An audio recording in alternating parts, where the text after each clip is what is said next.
Pavel Zacha, he returned a game ago for this team, so he got a little bit of a jump start on so many of the other injured guys. But what are you seeing right now from him overall, Sal, in just his ability to start to produce? Because I know it seems like so many are so hard on him. They want to see a little bit more, but already back-to-back games, he's got an assist in both, and of course, he scores in the shootout. Well, it just comes down to the way that he's playing out there, the aggressiveness, the tenacity, the speed, and just when he's playing that way, look at this no-look pass to Stafford.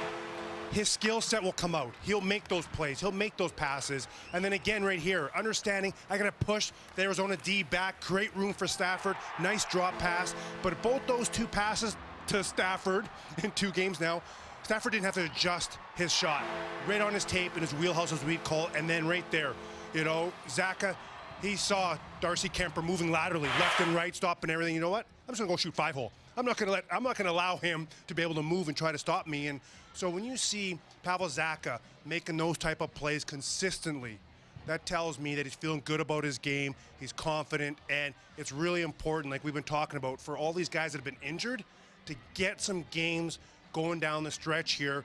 You don't want to go into the into the postseason injured. You want to know where your game is. And this is great. Last 6 games now, going down the stretch here, for all these guys to get their game back. Think about where Pavel Zacha was in November when he was playing for the Binghamton, had lost his confidence. They wanted him to get some ice time and regain his, composure down in Binghamton, and got called up because of injuries, really.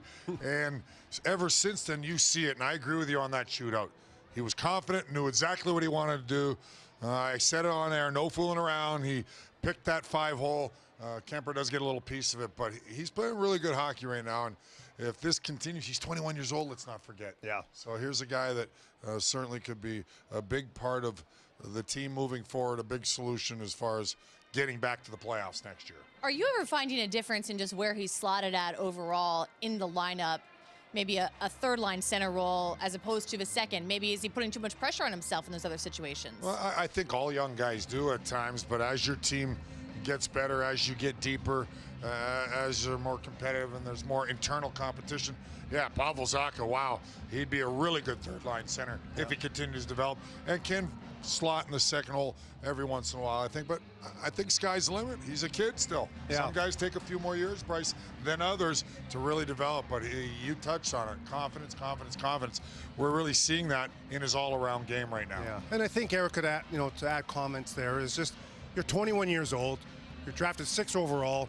You come into the league and things don't necessarily go the way you want them to go. And people are calling him a bust. Say, oh, exactly. What's wrong with Pavel Zacha? But give it time. You got to have some patience. Yeah, 21 years old. 3 more years, he's only going to be 24, 25. You still don't really know what you have in Pavel Zacha. And we talked about this last game. He's only got 1 year left in as a restricted free agent because he started so young.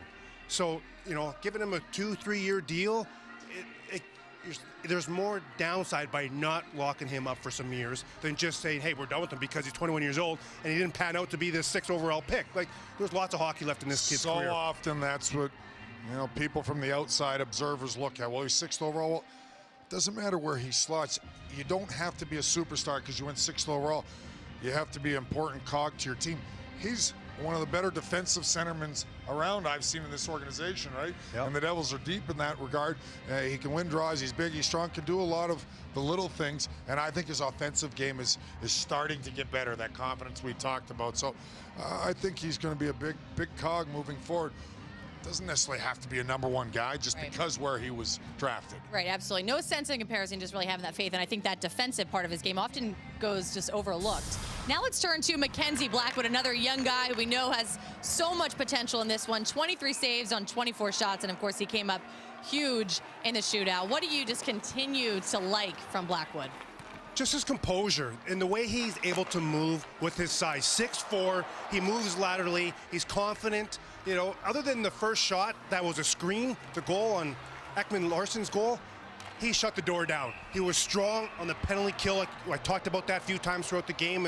That's where you need to make those saves on the penalty kill. And then in the face-off, in the shootout here, look at the way he's moving laterally, right? That's what I look for, and especially in a big goalie. And then right here, he doesn't bite. He's confident in himself. He's showing that, the composure.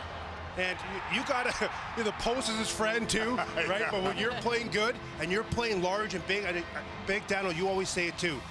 You cause shooters to shoot wide, right? Because you think you have to make that perfect shot, and that's what Mackenzie Blackwood does. And I think we're seeing him be more composed in the shootout. This is great experience for him right now.